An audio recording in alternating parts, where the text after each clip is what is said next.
Assalomu alaykum do'stlar, yaxshimisizlar? Soatlarimiz yaxshimi? Ajoyib kayfiyat o'tibmi? Kunlaringiz ajoyib o'tibmi? Biz hozir Turkiyada, Antalyadamiz. Safarimiz davom etib turibdi.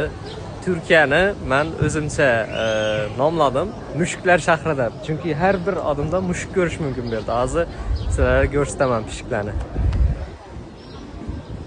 Ot.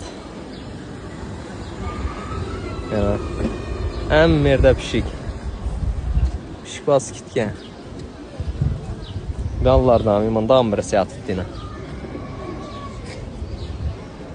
O pishiklarga qaranglar, pishiklar makoni o'tgan berlar.